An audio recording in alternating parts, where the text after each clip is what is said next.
Bonjour tout le monde. Bonjour, bienvenue au Camp des carrières 2024, la dernière session du Camp des carrières aussi, le camp au cours duquel vous allez réussir à élever votre carrière vers de nouveaux sommets. Euh, Bienvenue à la session sur la liberté de choix entre spécialisation et généralisation. J'aimerais aussi vous tenir au courant que cette session-là est offerte en même temps en anglais et en français d'une façon simultanée. Afin de réussir à visionner la session qui est en anglais, vous pouvez retourner au lobby et cliquer sur le lien pour la session English, the English session. If you're intending to join the English session, please go back to the lobby and select the English session. There will be a different one. It's at the same time. Alors, soyez confortable d'assister à la session dans la langue officielle de votre choix. Je voudrais commencer la session en faisant une reconnaissance du territoire pour dire qu'en ce moment, je suis sur le territoire non cédé du peuple algonquin Anishinaabe. Les peuples algonquins Anishinaabe vivent sur ce territoire depuis vraiment très longtemps. Je vous encourage donc toutes à penser, à faire des recherches peut-être pour découvrir sur quel territoire non cédé vous vous trouvez en ce moment et d'accorder une petite pensée au peuple qui était là bien avant vous. Un petit background sur le camp des carrières. Le camp des carrières, c'est une des plus grandes conférences du gouvernement du Canada. Puis l'unique but du camp des carrières, c'est vraiment de réussir à vous soutenir dans votre cheminement professionnel, votre cheminement de carrière. Au fur et à mesure qu'on va réussir à progresser dans la session d'aujourd'hui, vous allez avoir la chance de partager vos questions en utilisant le bouton Q&A, questions-réponses. Posez les questions dans la langue officielle de votre choix. Vous allez pouvoir voter pour les questions que vous voulez poser aussi en cliquant sur le bouton pouce en l'air ou le thumbs up qui est un petit peu à côté. Comme toutes les sessions du réseau des jeunes professionnels, des jeunes fonctionnaires, est enregistrée. Donc, si vous devez vous absenter ou quitter, les enregistrements ils vont être disponibles à une date ultérieure. Ils vont être disponibles sur YouTube. Vous allez pouvoir les visionner de cette façon-là. La chaîne YouTube a été partagée dans le chat. Si vous voulez aller jeter un petit coup d'œil aussi, vous pouvez voir les dernières sessions qui ont été faites cette semaine et la semaine passée aussi. En plus des enregistrements sur notre chaîne YouTube, cette année, nous proposons aussi une autre façon d'apprendre. Il y a une série de balados, une balado des sessions du camp des carrières. Donc, après le camp des carrières, les balados aussi, ils vont être disponibles sur des plateformes comme Spotify, puis aussi sur Apple Podcasts. Donc, gênez-vous pas, allez consulter les balados. Très intéressant à écouter aussi si vous êtes dans l'incapacité de voir le visuel aussi, ça vaut la peine les balados. On aimerait aussi souligner que les présentations PowerPoint de chaque session sont disponibles sur notre page Wiki. De cette façon-là, vous allez réussir à les suivre à votre propre rythme. Et aussi, ça va aider à améliorer votre expérience d'apprentissage. Et ça, c'était un petit peu de contexte. Maintenant, je me présente. Donc, bonjour. Moi, c'est Elisa Paquette et je vais être votre modératrice pour la session d'aujourd'hui. Juste une petite description physique de moi-même dans un contexte d'accessibilité. Hein. Donc, je suis une femme noire. Je suis chez moi en ce moment. Je porte une chemise rayée bleue. J'ai les cheveux attachés, les cheveux noirs. Je m'exprime en français, qui est ma langue première. C'est une des langues officielles du gouvernement du Canada. J'ai fait ma présentation. Donc, avant de commencer, je vous ai parlé des Q&A et des questions de sondage. Donc, il y a quelques petites questions rapides qu'on aimerait partager avec vous, juste pour prendre un petit peu le pouls de ce qui se passe. Donc, c'est pas un test, c'est pas obligatoire, c'est vraiment, on voudrait juste savoir où ça se situe pour vous. Donc, la première question, selon vous, quelle est la catégorie la plus demandée sur le marché du travail actuel? On a 4 choix de réponse pour cette question-là. Donc, A, les spécialistes disposant d'une expertise approfondie dans un domaine spécifique. B, les généralistes possédant un large éventail de compétences et une grande capacité d'adaptation. C, les deux sont aussi demandés l'un que l'autre. Ou D, je ne sais pas. Ensuite, il y a une deuxième question. C'est vraiment qu'est-ce qui vous importe le plus dans votre carrière? A, devenir un expert dans un domaine. B, avoir un large éventail de compétences et être capable de m'adapter. C, l'équilibre entre les deux.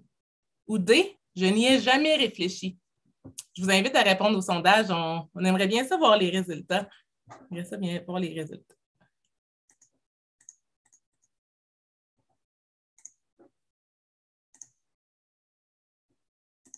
OK, les résultats sont pas mal rentrés. Oh, il y a beaucoup de diversité dans les choix. Pour la question numéro 1, je vois qu'il y a beaucoup de gens qui ont voté pour les deux sont aussi demandés l'un que l'autre. Peut-être, belle assumption. Il y en a quelques-uns qui ne savent pas. Puis il y a un petit peu un mix égal entre les spécialistes et les généralistes. J'ai bien hâte de voir si ça va changer à la suite de cette session-ci. Pour la deuxième question, ce que j'ai le plus, c'est l'équilibre entre les deux. Ensuite, je crois qu'il y en a beaucoup qui aimeraient avoir un large éventail de compétences pour être capable de s'adapter et un petit peu moins qui voudraient devenir des experts. Puis, bien sûr, il y a quand même certaines personnes qui n'ont jamais réfléchi et c'est super parce que peut-être qu'avec cette session-ci, vous allez réussir à remuer les méninges un petit peu et à y penser dans le futur. Merci tout le monde pour avoir participé au sondage. J'apprécie beaucoup. Merci. Merci, super. Maintenant, le plus important aujourd'hui, nos panélistes. Donc, je vais pouvoir vous présenter les panélistes qu'on a la chance d'avoir avec nous aujourd'hui. 3 exceptionnels panélistes. Ici, on a Anne pour commencer. Donc, Anne Ongagnan est une agente de recherche et d'évaluation générale dans la direction du changement organisationnel et de l'Académie d'apprentissage à IRCC, dont Immigration, Réfugiés et Citoyenneté Canada.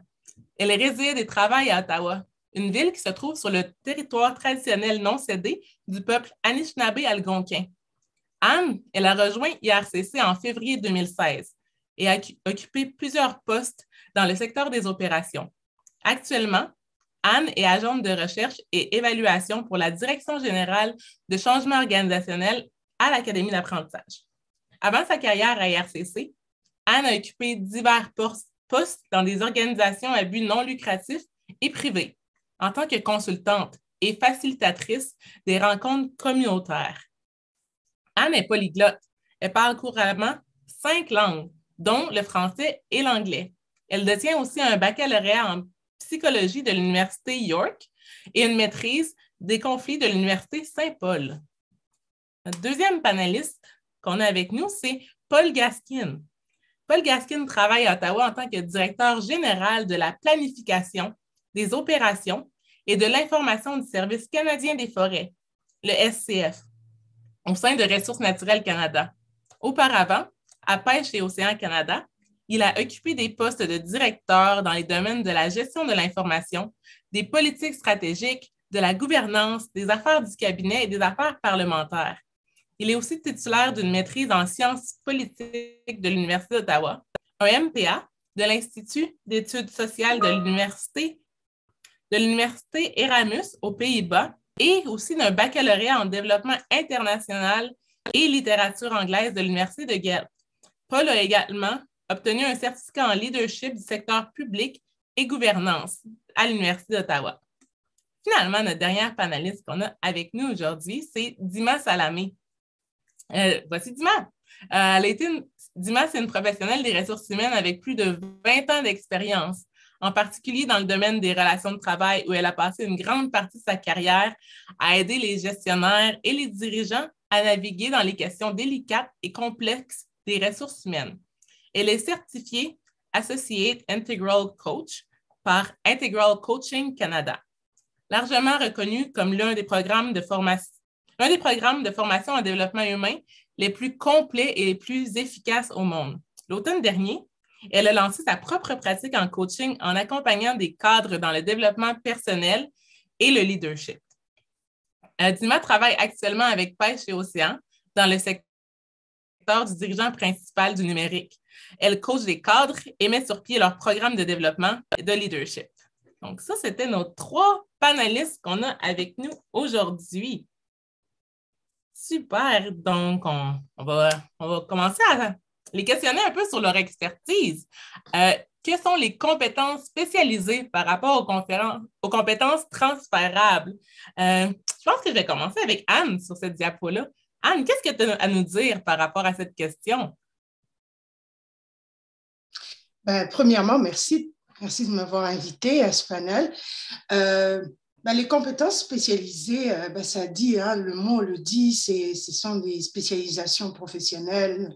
Vous pouvez penser aux personnes qui travaillent dans la technologie de l'information, vous pouvez penser à ceux qui travaillent dans le domaine médical, c'est très spécifique. Vous pouvez penser aux comptables, alors que les compétences transférables, ce sont plutôt des compétences que on a malheureusement tendance à appeler des compétences légères ou soft skills. Ce sont des compétences c'est des compétences comme la pensée critique, l'analyse, la rédaction, la communication, l'empathie, le leadership, des choses comme ça. Voilà. Peut-être, je ne sais pas si Paul et Dima veulent ajouter quelque chose là-dessus. Merci, et merci vous trois. Je dis juste que, bien sûr, il y a pas juste deux catégories. Souvent, les gens vont vraiment s'identifier par les compétences formelles spécialisées comme comptable, avocat, officier de communication. Mais bien sûr, il y a d'autres compétences transférables nécessaires pour tous les jobs en réalité. Donc, on parle d'un continuum, pas une ou l'autre. Et donc, ça, c'est vraiment la grande question de cette session. Comment se spécialiser, comment se concentrer. Dina, peut-être tu as d'autres choses à ajouter? Je pense que je n'ai pas grand-chose à ajouter sur ce sujet, que je suis sur cette question spécifique, mais je suis d'accord avec toi, Paul. C'est vraiment un continuum.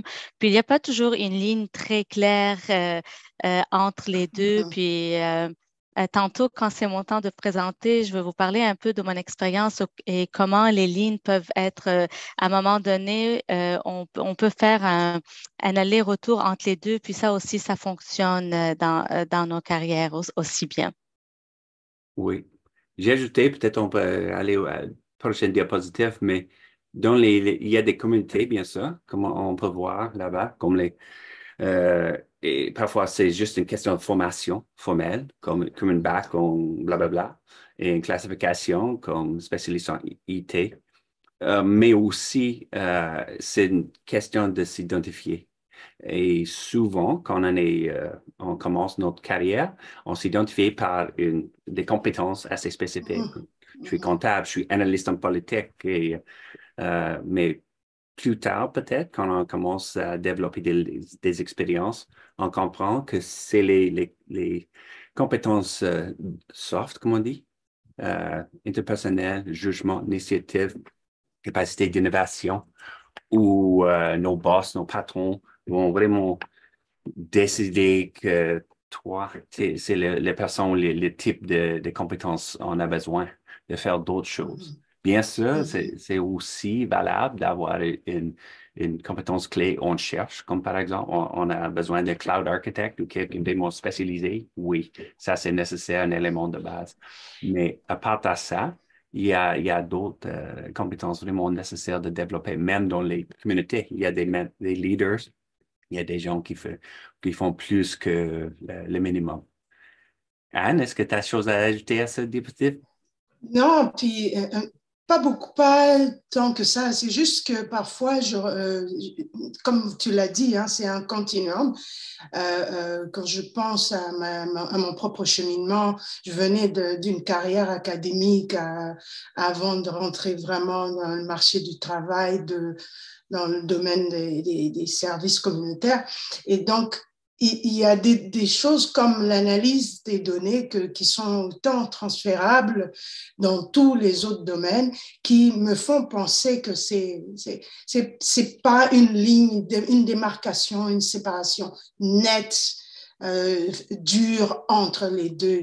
Ça parle aussi de certaines choses qui peuvent sembler être des spécialisations, mais qui sont en fait transférables, si je peux ajouter à ça. Oui, et j'ajouterais aussi que dans les communautés, il y a des acronymes assez spéciaux, comme on peut voir dans ces diapositive. Alors, défi quand on essaie de changer de carrière, c'est de comprendre il y a un monde ailleurs de cette spécialisation et dans d'autres acronymes et ils utilisent d'autres jargons, d'autres mots spéciaux. Il faut apprendre un peu de parler comme une vraie personne et pas comme vraiment planté dans un domaine, comme les comptables. Parfois, je traite avec beaucoup de comptables, les évaluateurs, les gens dans le TI. Oui, c'est spécial. Dima, d'autres choses? Moi, je pense que un point que tu as mentionné, Paul, c'est ça dépend, tu es où dans ta carrière aussi. Il y a des choix à Mhm. prendre. Ça dépend si tu es au début de ta carrière, au milieu ou surtout vers la fin de ta carrière. Puis ce qui m'amène à vous parler un peu, si vous me permettez, de ma carrière. Et j'espère que en partageant mon expérience avec vous, ça va vous donner un peu une idée de euh, est-ce que vous voulez être plus généraliste, plus spécialiste ou un peu naviguer entre les deux? Puis moi, ça fait 22 ans que je suis au gouvernement fédéral, alors je me veillais un peu en partageant cette information avec vous. Puis quand j'ai commencé au gouvernement fédéral, j'ai commencé par accident en ressources humaines comme une assistante en ressources humaines. Puis pour être très honnête avec vous, j'avais pas vraiment un plan de carrière quand j'ai commencé. C'était un travail au gouvernement fédéral. Je me suis dit, oui, ça, c'est une belle opportunité. Mais quand j'ai commencé comme assistante, je disais oui à tout. Je voulais vraiment apprendre. Alors, j'ai laissé mon esprit vraiment ouvert pour m'intégrer dans des nouveaux dossiers, même si je ne comprenais pas trop au début, mais je disais pas non juste parce que je comprenais pas. Alors, j'ai eu la chance de travailler sur plusieurs dossiers en ressources humaines, tels que le recrutement des étudiants. Ça, c'était un de mes premiers dossiers sur lesquels je suis travaillée. Et j'ai travaillé aussi en dotation corporative, dotation opérationnelle. Et jusqu'à temps qu'une directrice dans le temps m'a approchée pour travailler en relation de travail. Puis j'ai dit oui parce que ça avait l'air intéressant, mais je ne savais vraiment pas exactement c'était quoi. Et j'ai fini par passer la majorité de ma carrière en relation de travail, plus que 15 ans en relation de travail. Et j'ai adoré tout mon temps en relation de travail. Et je pensais vraiment que j'allais finir ma carrière au gouvernement fédéral en relation de travail. Alors, j'ai monté les échelons, j'étais conseillère principale, gestionnaire et directrice du programme jusqu'au janvier 2023. Alors, il y a exactement un an de ça où j'ai dû arrêter de travailler à cause, malheureusement, d'un épuisement professionnel. Et bien que ce n'était pas une expérience positive, c'était une expérience qui m'a poussée à poursuivre une nouvelle passion. En fait, c'était ma motivation pour trouver ma raison d'être et je savais que j'avais besoin d'un changement. Alors, mon épuisement professionnel, le temps que j'ai pris à me reposer, à me demander qu'est-ce que je veux faire de différent, je me suis demandé la question, qu'est-ce qui est aligné plus avec qui je suis, qui je veux être et mes valeurs. Alors, c'est là que j'ai commencé euh, ma pratique en coaching. Puis, euh, quand c'était le temps de retourner au travail après mon congé de maladie, j'ai créé ma propre opportunité et j'ai proposé à un sous-ministre adjoint dans le temps de faire du coaching pour son équipe de gestion et de développer son programme de développement de leadership. Et voilà, aujourd'hui, c'est exactement ce que je fais et j'adore ce que je fais. Et il y a une raison pour laquelle je vous raconte cette histoire, pas juste pour que vous appreniez à me connaître un peu plus, mais pour vous montrer comment certaines compétences transférables vous permettent vraiment de naviguer plusieurs choix de carrière et d'avoir du succès aussi dans vos choix de carrière. Alors, moi, personnellement, ce que je crois m'a aidé à travailler dans plusieurs domaines toutes ces années, c'est mon ouverture d'esprit. Alors, je disais pas non, juste parce que j'avais peur de l'inconnu ou de ce qui est nouveau. J'avais une volonté d'apprendre aussi. Alors, même si je connaissais pas le dossier, je voulais apprendre. Je dirais une autre compétence très importante, c'est communication verbale et écrite. Il faut vraiment maîtriser la capacité de bien communiquer pour pouvoir euh, avancer dans notre carrière. Une autre chose, c'est la capacité de résoudre des problèmes. Peu importe que vous soyez généraliste ou spécialiste, il va avoir des problèmes. Alors ça, c'est une capacité transférable très importante. l'autre chose, c'est la flexibilité et la capacité de s'adapter au changement. On a tous vécu un grand changement en COVID, puis avoir cette capacité de s'adapter rapidement est définitivement un atout. Puis, la dernière chose, c'est la capacité de bâtir des bonnes relations, du networking, comme on dit en anglais. Euh, et je trouve que la compétence transférable est la plus importante, c'est de ne pas avoir peur d'être authentique au travail, de ne pas essayer d'avoir une certaine image parce que tout le monde s'attend de nous qu'on ait une certaine image de qui on est dans notre vie professionnelle, mais vraiment être soi-même au travail parce que quand on est au travail comme authentique, comme personne authentique, c'est là que notre euh, tout ce qui nous différencie des autres devient beaucoup plus apparent, puis c'est là que les opportunités qui sont à nous commencent à se présenter à nous. Alors, moi, en premier lieu, je vous encourage vraiment à apprendre et à vous connaître. Et des fois, pour apprendre à mieux nous connaître, il faut faire des erreurs, il faut essayer des choses qu'on n'aime pas, travailler dans plusieurs domaines, soit comme spécialiste ou généraliste, mais peu importe le chemin que vous prenez, soyez vrai envers vous-même et n'ayez pas peur d'être des débutants plus qu'une fois dans votre carrière. Ah, j'aime beaucoup ça, Dima. Ne pas avoir peur. Est-ce qu'on peut dire que c'est une compétence aussi transférable? Ouais, Merci n'est-ce beaucoup, pas? Dina. Merci. Ça nous amène aussi à justement la prochaine diapositive que tu as déjà commencé à faire le tour un petit Oui. peu. Euh, les compétences transférables. Merci. Je te laisse continuer s'il y a quelque chose que tu voulais ajouter un petit peu là-dessus. Ben, c'est vrai qu'il y a ici plein de bonnes compétences transférables et on peut tous faire Google Search, on peut aller AI puis essayer de trouver plein de belles exemples de compétences transférables. Mais moi, je trouve le message important dans tout ça, c'est que suivre vraiment qu'est-ce qu'on aime, suivre vraiment notre passion. Puis des fois, peut-être aujourd'hui, vous vous dites, moi, je veux être spécialiste dans un domaine. OK, allez-y, essayez d'être spécialiste. Puis au gouvernement fédéral, vous pouvez monter vraiment tous les échelons puis arriver à des postes cadres, même si vous êtes spécialiste ou même si vous êtes généraliste. Alors, ce n'est pas les opportunités qui manquent au gouvernement fédéral. Vous pouvez avoir plein de choix de carrière dans les deux domaines. N'ayez pas peur d'essayer, n'ayez pas peur de demander ce que vous voulez, qu'est-ce qui vous intéresse. Puis ça, c'est une autre compétence transférable, la capacité de communiquer qu'est-ce qui nous intéresse, qu'est-ce qu'on aime. Mhm. Puis, c'est vrai qu'il y a une liste de compétences transférables, la communication, le raisonnement analytique, l'adaptabilité, la flexibilité, euh, je vois le jugement, l'empathie, c'est toutes des bonnes compétences transférables tant que on s'écoute puis on suit ce qu'on veut vraiment faire dans le moment. Et J'ajoute puis, juste peut-être que c'est important, les compétences transférables, bien sûr. Ils sont peut-être, c'est une bonne liste et il y a pas des mauvaises choses là-dedans. Je ne peux pas voir Mhm, quelque chose et dire, non, oubliez ça. Non, ce sont toutes des bonnes idées, mais il faut choisir. Il faut choisir à quoi se concentrer de temps en temps.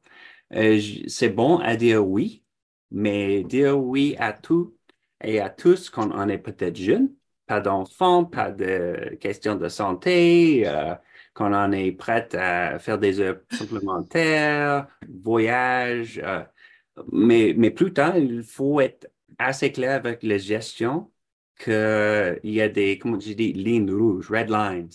Alors, si tu es la personne qui dit oui toujours, il y a un coût. Donc, décide, c'est quoi? Si c'est la santé mentale ou le santé physique, ouais, il y a une ligne importante et c'est bon d'avoir une réputation. C'est prêt à rien, prêt à travailler jusqu'à 3 heures le soir. Ça, c'est beau, mais aussi, c'est bon d'avoir des liens comme oui, j'ai des excellents staff. Ils sont bons, mais ils travaillent de 9 heures à 5 heures, ou même d'autre côté. Et donc, communiquer avec le gestionnaire que je suis prêt à travailler, mais pas 300 jours par l'année. Et aussi, je commence à regarder les questions, mais j'oublie les questions, juste à ajouter, on peut sauter d'une spécialisation à spécialisation. Ça se peut, c'est possible. C'est plus possible au gouvernement que secteur privé probablement. J'ai eu quelqu'un qui travaille pour moi comme spécialiste en politique parlementaire. Il était excellent, mais il voulait devenir génie. Donc, on a payé la scolarité, tout ça. Il a pris comme 3 ans des étés quand il y a pas une chambre qui siège. Mais finalement, il a su son maîtrise en génie et il est devenu un autre type de spécialiste fonctionnaire à notre ministère. Ça, c'est bon. Wow. Merci. Mais c'est rare, il faut trouver le bon boss, bien sûr, mais c'est possible. Hein? Totalement, Elle totalement. sent que tu veux ajouter quelque chose? Non, non, merci beaucoup, Paul. Merci pour cet exemple-là. Totalement. Être dans la bonne équipe, savoir identifier nos limites. Anne, j'aimerais ça t'entendre sur peut-être la dernière diapositive qu'on a sur être hybride. Dans le fond, hybride entre généraliste et spécialiste. Tu pourrais nous en dire juste un petit peu plus? Ben, moi, voilà, il y a une chose que je fais, par exemple, parce que je suis pas du genre à passer 15 ans comme Dima a fait sur un seul dossier. Je suis du genre très curieuse. Je cherche, OK, j'ai compris ça. Est-ce qu'il y a un autre truc que je peux découvrir? Je suis plutôt de ce genre-là. Et ce que je fais, par exemple, c'est s'il y a un poste, il y a quelque chose qui m'intéresse, je regarde pas seulement les compétences académiques ou professionnelles spécialisées qui me sont demandées pour ce poste. Et donc, si j'ai dans ma ligne de mire quelque chose que je surveille, je vais regarder les autres compétences, les compétences transférables. Et donc, c'est là que ça devient intéressant d'avoir le combo. Je te donne un exemple. Pour arriver à passer des opérations purement simplement aux politiques, je surveillais les compétences dans les politiques, mais pas toutes, pas les compétences académiques parce que je les avais. Mais je regardais plutôt les compétences transférables qui doivent aller qui doivent aller ensemble avec les compétences professionnelles. Et donc, on demandait de la communication orale et écrite, on demandait de savoir comment faire une présentation, on demandait de savoir comment faire une analyse. Bon, j'ai tout ça, mais qu'est-ce qu'on veut dire exactement par communication? Parce que on se comprend, on ne me demandait pas d'être spécialiste en communication, c'est différent. Mais on me demandait de savoir communiquer mes pensées, communiquer les résultats des analyses, communiquer par écrit comme en détail, comme en présentation orale, des choses très compliquées. Et donc, c'est une compétence transférable. Il faut comprendre que c'est une compétence transférable, mais qui est en lien avec les compétences professionnelles. Et donc, moi, ce que je dirais, c'est pour quelqu'un qui cherche une spécialisation, ne regardez pas seulement dans un processus, il faut que j'ai un diplôme en statistique, il faut que je connaisse les mathématiques, ou il faut que je connaisse ceci. Allez aussi en profondeur dans le sens, je dois savoir m'organiser, je dois connaître mon projet, et puis vous exercer et peut-être même demander à votre gestionnaire actuel, est-ce que tu peux me donner un peu plus d'opportunités de créer des dashboards, de créer des présentations visuelles, de communiquer, de partager ou de présenter les résultats de notre groupe. Et donc, c'est comme ça que je m'y suis prise. Et là, du coup, vous avez les deux. Vous avez l'opportunité d'élever les deux. Donc, je suis spécialiste en immigration, mais je peux vous présenter les recherches et tout ensemble avec une bonne communication claire et concise comme il le faut pour pouvoir partager une information complexe utilisant un langage clair, un langage simple. Et ça, c'est des choses qu'on développe. C'est des choses qui vont ensemble avec la spécialisation. Voilà, moi, c'est ce que je dirais de ce fait d'être hybride. C'est des vraiment bons conseils, Anne. Merci beaucoup. Merci à vous, vous trois, les trois panélistes. Maintenant, on va passer aux questions du public parce que j'en vois déjà pas mal dans les Q&A, dans le fond, dans les questions et réponses. J'aimerais ça rappeler au public qui sont aussi invités à poser leurs questions dans la section Q&A, puis aussi peut-être voter pour les questions que vous auriez posées vous aussi. Je vais prendre les questions avec le plus de votes et je vais les assigner à des panélistes, des experts qu'on a ici. Je vais commencer. La première question, j'aimerais ça la poser à Paul Gaskin. Donc, Paul, la première question que j'ai, le fait d'être spécialiste ou généraliste affectera-t-il ma capacité à devenir cadre? Probablement la réponse à toutes les questions sont it depends, ça dépend. Mais bien sûr, est-ce que ça va augmenter les chances ou pas? Parfois, le risque de devenir un spécialiste dans un domaine dans le commerce international. J'étais au GAC plusieurs années auparavant et je devais choisir entre rester là dans un domaine que j'aimais tellement, le travail était excellent, mais la chance de devenir cadre, probablement pas grand. Donc, j'avais reçu une offre de devenir un gestionnaire d'un projet de cabinet. Donc, j'ai l'accepté. Donc, ça, c'est ce type de questions, une question personnelle. Est-ce que j'aime le travail? Ça, c'est la première question, toujours important. Si je n'aime pas le travail, c'est beaucoup plus facile à partir. Mais si on aime le travail, on aime l'équipe, on aime le patron, c'est difficile de prendre une autre opportunité, occasion. Mais j'ai d'autres amis qui ont décidé de travailler dans un tel domaine et il y a juste peut-être le gestionnaire ou le directeur au-dessus, lui. Finalement, le directeur a tiré sa révérence, il y avait un concours, il n'a pas gagné, il avait le sens de ne pas être prêt pour d'autres postes plus hauts que celle-ci qui demande une telle connaissance profonde. Donc, sauf, l'autre côté de la médaille, c'est que c'est important d'être bon, de démontrer des compétences. Par exemple, j'avais une analyste qui travaillait pour moi comme analyste de gestion d'info à notre ministère et elle était vraiment bonne, elle sait connaître le dossier, excellent relation interpersonnelle. Et 2 années plus tard, une de mes directeurs cherche quelqu'un dans un domaine d'analyste stratégique de ressources humaines. Je dis, OK, je sais qu'elle cherche une poste.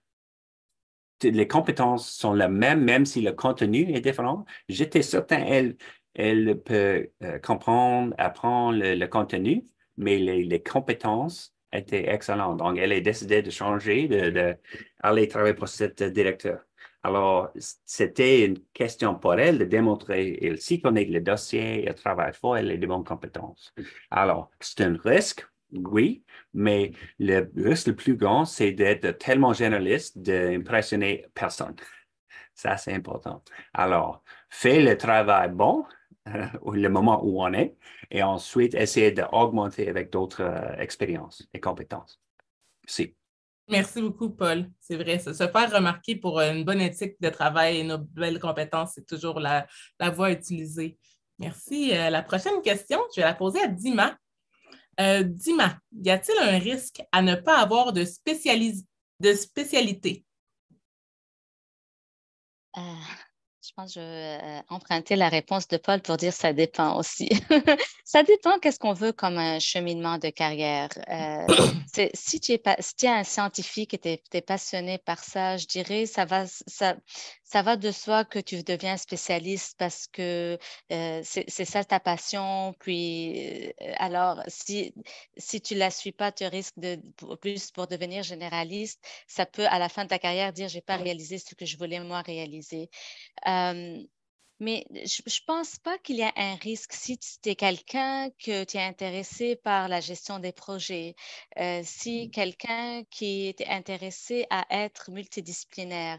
Il y a beaucoup d'organisations en ressources humaines, justement, qui ont le modèle généraliste où les conseillers et conseillères en ressources humaines touchent à un peu tout dans le domaine des ressources humaines sans être spécialisé dans un seul domaine. Alors, si tu es quelqu'un que tu veux être tu veux être quelqu'un qui est cherché surtout pour sa vaste expérience en plusieurs disciplines, il n'y a pas de risque pour toi. Mais si tu es quelqu'un que tu veux devenir le spécialiste dans un domaine, alors, tu risques de ne pas aboutir à cet objectif parce que tu n'étais pas spécialisé. Alors, vraiment, ça dépend qu'est-ce que tu cherches dans ta carrière.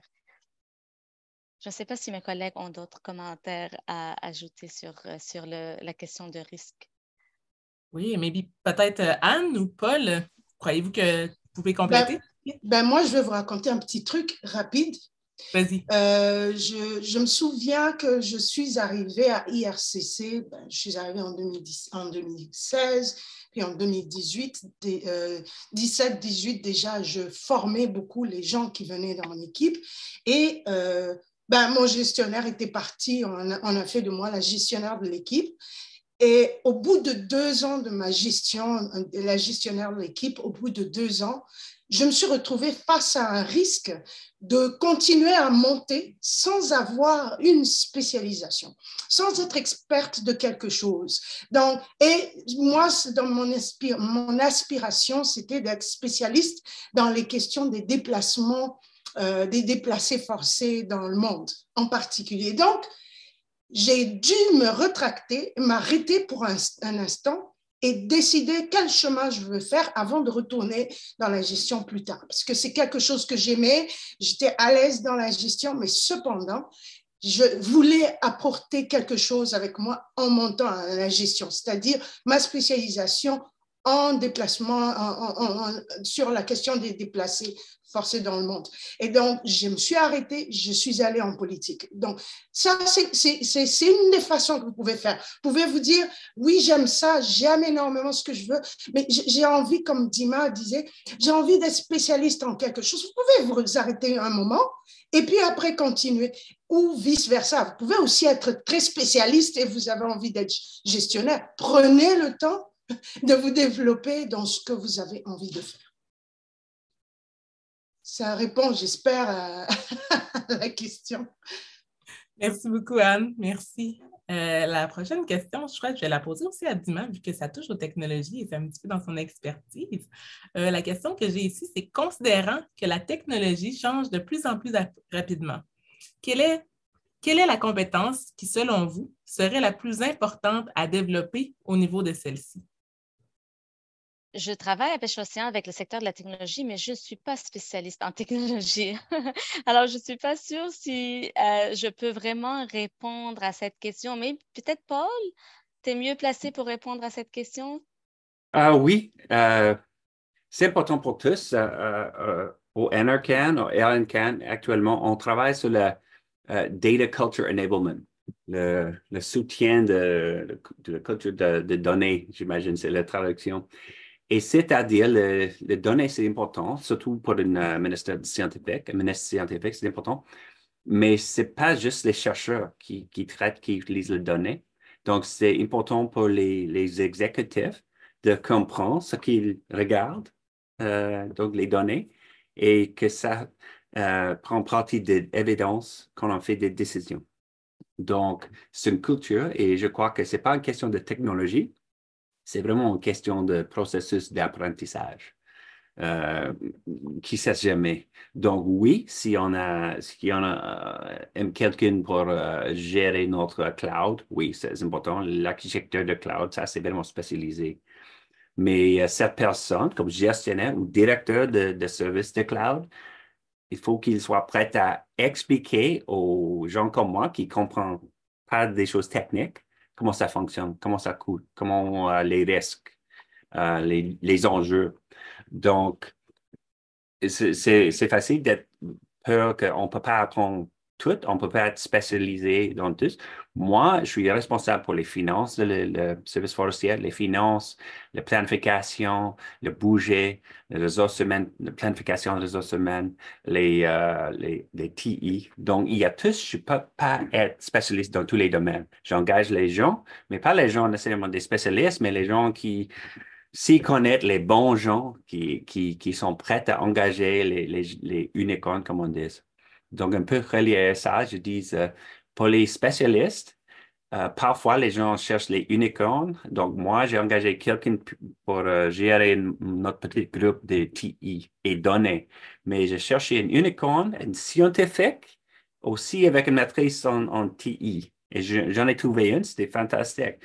Parce qu'il faut qu'il puisse parler le langage des scientifiques qui est spécialisé, mais aussi le langage de TI. Donc, c'est bon d'être un spécialiste dans deux domaines et ensuite, on peut devenir un cadre, c'est possible. Mais aussi, il y a plusieurs cadres qui n'ont pas nécessairement une piste normale. Ils étaient des spécialistes, des avocats, des comptables et ensuite, ils sont devenus des sous-ministres même. Mais sur la technologie, aux gestions, pour les gestionnaires, c'est impossible de maîtriser toutes les technologies toujours. Donc, c'est plutôt une question de comprendre comment les données, c'est important, comme Anne a dit, la communication. C'est pas le fait d'écrire bien. Il y a des scientifiques qui écrivent très bien académiquement. Mais pour écrire une note de préface de 2 pages pour expliquer au sous-ministre pourquoi il faut qu'on dépense $1 million, ça, c'est notre paire de manches. OK, merci. Merci beaucoup, Paul. Anne, est-ce que tu aimerais compléter sur ce que Paul vient juste de dire? Non, c'est important de... Je reviens à ce que Dima a dit. Il faut savoir ce que vous voulez.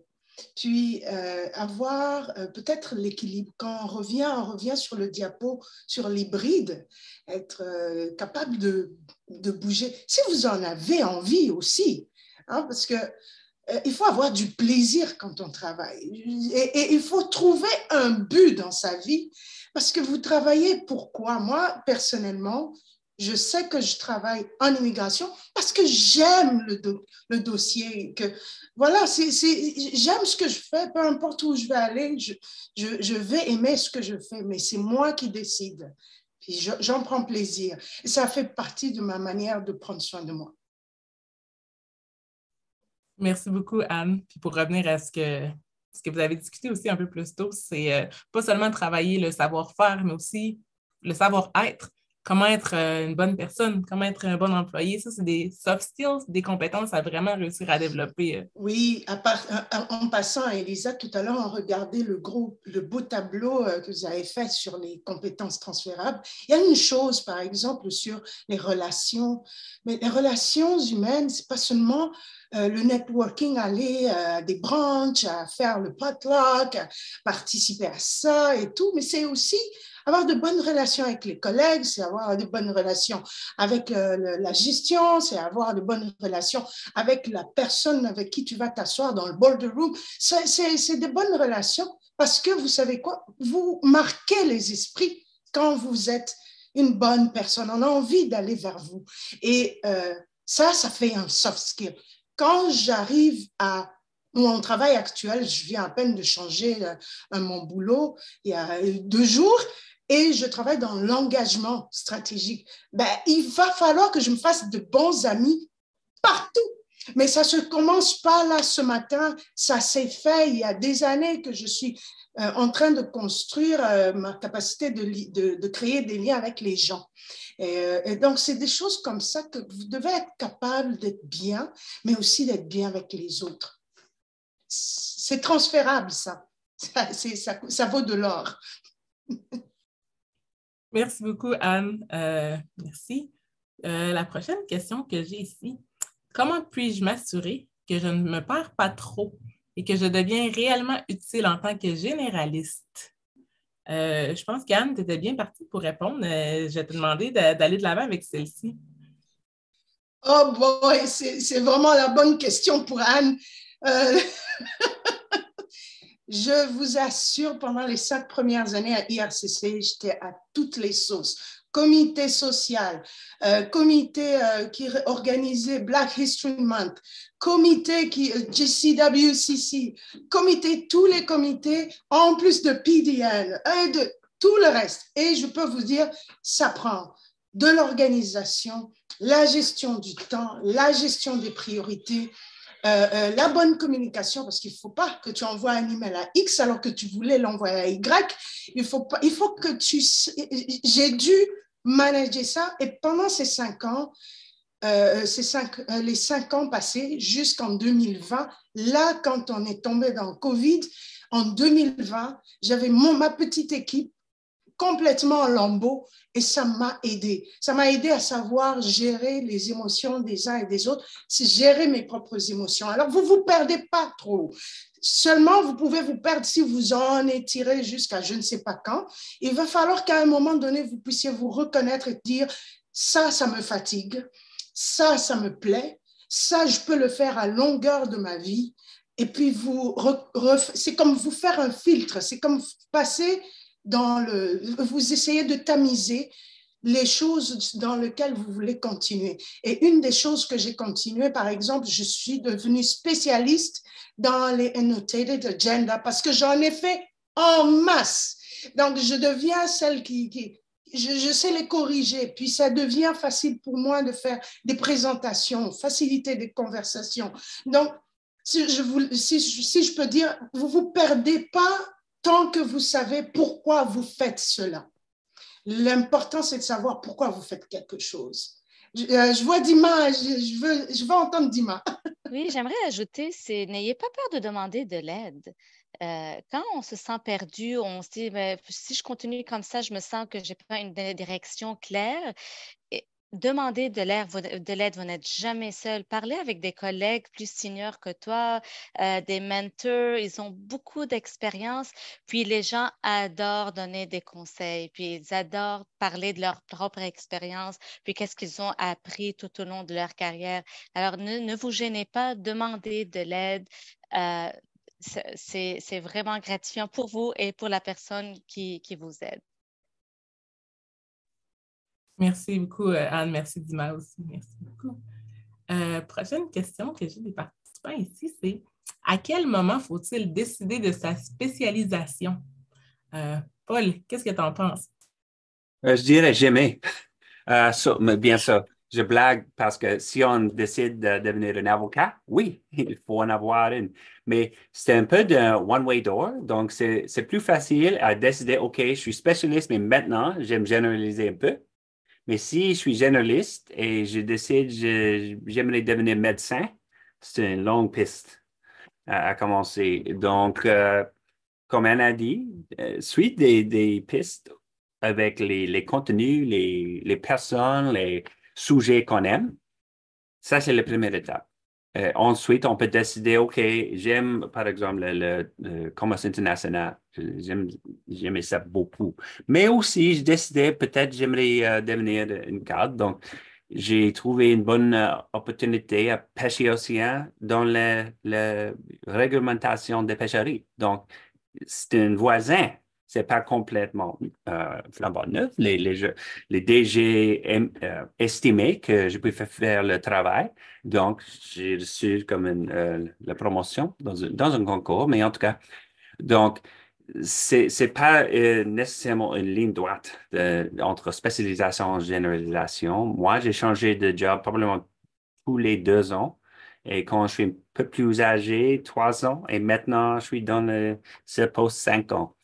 On a peut-être moins de désir à changer souvent quand on est dans le Moyen Âge. Mais au début, il y a tellement d'occasions, d'opportunités dans le gouvernement. Si on n'est pas content, c'est le temps d'utiliser un réseau et juste voir c'est quoi à l'extérieur de mon poste actuel. Donc, le réseau, c'est important, pas la décision de, OK, je suis avocat et rien d'autre. J'avais des amis, un directeur de pêcherie internationale avec un doctorat en chimie. Alors, ce n'est pas nécessairement le background académique qui vont décider le carrière. Merci. Merci beaucoup, Paul. Merci. Cette question-là pour Anne, ici. Quel est le temps minimum pour acquérir des compétences spécifiques et amorcer de nouveaux défis? Donc, pour réussir à avoir une mutation qui est verticale, peut-être, donc promotion. Ça, c'est une très bonne question parce que beaucoup de gens pensent plus à muter vers le haut, mais très rarement on me pose des questions verticales. Moi, je dirais quand vous trouvez que vous êtes devenu un peu trop spécialiste de ce que vous faites, Peut-être que vous avez un autre truc que vous voudriez aller découvrir. Moi, j'étais spécialiste en service aux clients. C'était ma spécialité dans mon bureau. Et j'ai donné tout ce que j'avais à donner. J'ai fait des gabarits, j'ai fait des séances de formation, j'ai fait tout ce que j'avais à faire. Puis le temps était arrivé pour moi de me développer dans ce à quoi j'aspirais. Donc, c'est quand vous décidez, c'est vous, il n'y a personne, puis il n'y a pas un jour minimal, ça peut être 1 an après, ça peut être 10 ans après, au moment où vous vous sentez trop à l'aise, moi je dirais, comme Dima le disait, hein, il ne faut pas avoir peur d'être dans l'inconfort. Une fois que vous sentez que vous êtes devenu un peu trop confortable, vous savez, c'est un peu comme le canapé de chez vous. Quand le canapé commence à avoir un trou là, puis que vous asseyez, ça a pris la forme de votre corps, il est peut-être temps de changer de fauteuil. Donc, n'ayez pas peur. Moi, je dirais que beaucoup de gens sont déjà devenus trop spécialistes dans leurs questions et il ne faut pas avoir peur de sortir de votre confort et d'aller essayer quelque chose. C'est vrai que ça fait bizarre d'être un petit peu nounou dans un domaine parce que vous êtes tellement habitué à être la personne, la go-to person, que tout d'un coup, personne ne peut vous poser de questions. Puis en fait, vous êtes en train de découvrir quelque chose. Et c'est douloureux. La transition est douloureuse, mais elle est bonne. Elle vaut la peine parce qu'après, vous aurez d'autres connaissances. Je ne sais pas si je suis arrivée à convaincre la personne, mais il n'y a pas un jour minimum ou un deadline. Non. J'ajoute juste, quant à moi, au début, c'est bon de changer assez tôt quand on commence au gouvernement, mais à chaque échelle, il y a probablement une attente au gestionnaire, ou même DG, le secrétaire adjoint, qui quelqu'un prend un peu plus de temps de comprendre l'organisation, comprendre les enjeux, comprendre le réseau de tout qu'il faut. Donc, de ne pas être, comme on dit, frog, en tout cas, le leap, de sauter tous les 6 mois, tous les années, quand on est directeur, non. Ça, c'est un drapeau rouge, comme on dit. OK, pourquoi changer des jobs tellement fréquents? Mais au début, quand on est jeune, oui. C'est beau, on a fait un projet. Mon conseil, c'est de commencer un travail avec un projet ou une action ou un programme. Et après ce projet est fini, on est capable d'aller au gestionnaire et dire, OK, j'étais ici pour ce projet, c'est fini et maintenant, je suis prêt pour une autre étape ailleurs. Au lieu de dire, non, t'es trop bon maintenant, il faut que tu restes un autre 2 ans. Merci, Paul. Totalement. Encore là, ça vient toucher au savoir-être et aux connexions qu'on a à en parler. Être ouvert de ce côté-là. Merci beaucoup. Merci, Paul. La prochaine question va être pour Dima. Comment les organisations peuvent-elles créer une culture de travail qui valorise et intègre efficacement les spécialistes et les généralistes? Parce que souvent, il peut y avoir des conflits de priorité entre les deux. Qu'est-ce que tu en penses, Dima? Ça dépend vraiment du mandat de l'organisation aussi. Puis moi, je trouve que toute organisation peut bénéficier des deux, d'avoir des généralistes et d'avoir des spécialistes. Ça dépend l'environnement de travail, ça dépend qu'est-ce que le mandat du ministère. Alors, je trouve pas que... moi, si je parlerais de culture, je parlerais surtout d'une culture d'organisation qui encouragerait l'apprentissage, de permettre à leurs employés, si quelqu'un aimerait spécialiser un peu plus dans un domaine, mais ils sont dans un poste plutôt généraliste, d'aller essayer ailleurs, de leur permettre de partir pour 6 mois, pour une année, pour essayer quelque chose ailleurs et vice-versa.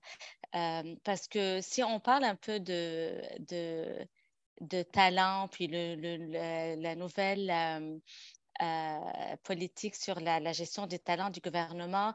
Et on essaie de vraiment équilibrer les talents de l'employé puis leurs aspirations avec ce que l'organisation essaie aussi de bâtir. Alors, c'est ça la bonne culture, c'est trouver cet équilibre, un équilibre où on répond au mandat, mais en même temps, on satisfait l'employé en leur donnant des opportunités d'avancement, des opportunités d'apprentissage. Ça, c'est une bonne culture à y être. Merci beaucoup. Merci, Dima. Est-ce que Anne ou Paul, vous aimeriez compléter ce que Dima vient juste de dire? J'ajoute quelque chose, juste que c'est difficile parfois, quand on est, normalement, si on est exécutif, on est généraliste d'une manière, et parfois on ne connaît rien sur le dossier, comme moi souvent. Mais le hybride, le travail hybride, c'est une bonne atout pour ça, parce que souvent les spécialistes veulent les meetings de toute une équipe comme un gaspillage. Un peu plus souvent. Parce que, par exemple, si je suis juste impliqué dans les finances, je ne veux pas écouter de ce madame parler de ressources humaines stratégiques, blablabla, parce que cette personne veut juste travailler sur le budget. Donc, la façon dont on peut au moins utiliser la flexibilité au lieu de travail, ça peut aider les choses, mais aussi juste être comme gouvernance, gaspiller pas le temps. C'est la question. Dans un ministère scientifique, ministère scientifique, bien sûr, les scientifiques pensent, on est gens, on organise, on coordonne des 5 labs forestiers. C'est comme, toi, c'est juste une perte de temps. Toi, c'est fou. Toi, peut pas comprendre comment ça fonctionne comme ça. Alors, l'explication, mettre les spécialistes dans la conversation quand c'est nécessaire, leur déterminer un peu leur implication dans les domaines et généraliste parce que souvent, surtout les exécutifs veulent parler.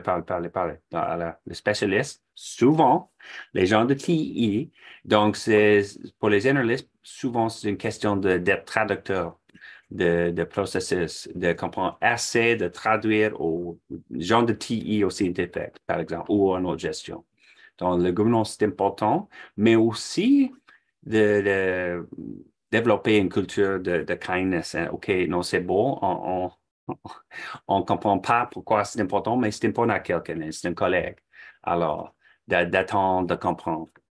C'est tout. Merci beaucoup. Merci, Paul, puis merci à Dima et merci à Anne. Ça, c'est la fin de la période de questions. Je vois qu'il y a encore beaucoup de bonnes questions intéressantes dans les Q&A. Je vous invite peut-être à rentrer en contact avec nos 3 panélistes. Vous avez leur LinkedIn, communiquer avec eux pour leur demander les questions personnellement. Je crois que ça va leur faire plaisir de pouvoir vous répondre. Merci tout le monde d'avoir posé vos questions dans la période des questions. On va passer sur les derniers objectifs d'apprentissage d'aujourd'hui qu'on avait. Donc, ouais, ici, je crois. Donc, c'est vraiment de comprendre le rôle des spécialistes et des généralistes, de réussir à explorer les avantages des 2 types de professionnels, aussi réussir identification de l'adéquation personnelle et surtout des stratégies de carrière que vous avez. Donc, ça, c'est les objectifs d'aujourd'hui. On vient de passer au travers de ça. J'aimerais aussi vous parler que le RJFF va réussir à organiser des journées d'apprentissage en personne, vraiment partout au pays. Donc, vous allez avoir la chance aussi de pouvoir vous inscrire, garantir votre place. Ces sessions ils se bookent vite, donc ça devient complet quand même assez rapidement. Il va y avoir plus d'informations sur la manière de s'inscrire, puis sur les villes qui vont réussir à accueillir les événements. Tout ça va être disponible sur le carrefour d'apprentissage du réseau des jeunes professionnels, des RJFF, pardon. Aussi, une dernière question de sondage avant que vous nous quittiez. Elle devrait être affichée à l'écran bientôt. C'est vraiment juste savoir si cette session a été un usage judicieux de votre temps. Ça nous permet de tenir un petit peu le pouls de comment vous avez trouvé ça. Merci à tous de répondre au sondage ici. Puis merci encore de nous avoir joints avec nous aujourd'hui. Un gros merci aux experts, aux panélistes pour leurs réponses pertinentes et surtout pour avoir pris le temps de participer à la dernière session du camp des carrières. C'est vraiment la clôture de 2 grosses semaines qu'on a eues. On finit très bien la semaine sur une note très positive. Je vous invite aussi à l'occasion de vous rendre dans des kiosques, de peut-être discuter avec certains membres de la communauté. C'est ouvert de 3h30 à 4h30 heure normale de l'Est. Donc, il vous reste encore 1 heure pour pouvoir aller dans les kiosques pour réseauter un petit peu avec les gens. On va vous expliquer rapidement comment naviguer dans les kiosques, aller à l'onglet Expo. Ensuite, vous allez pouvoir aller dans le menu Hall et vous allez rentrer dans l'Expo, déplacer pour voir les kiosques, voir les stands. Vous allez vraiment réussir à avoir une grosse description de la communauté du gouvernement du Canada. Il va y avoir un logo, il va y avoir l'espace de réunion aussi que vous pouvez vous joindre. Ça, c'est pas mal une explication pour pouvoir vous rendre dans l'espace de réseautage. Puis j'aimerais vous dire merci encore à tout le monde. Merci de nous avoir joints. Puis les enregistrements sont disponibles sur la chaîne YouTube. Donc, n'hésitez pas à vous rendre sur YouTube pour voir les sessions peut-être en anglais ou en français que vous n'avez pas eu la chance d'assister dans les dernières semaines. Donc, merci tout le monde. Puis encore une dernière fois, un gros merci aux panélistes qu'on a eu aujourd'hui.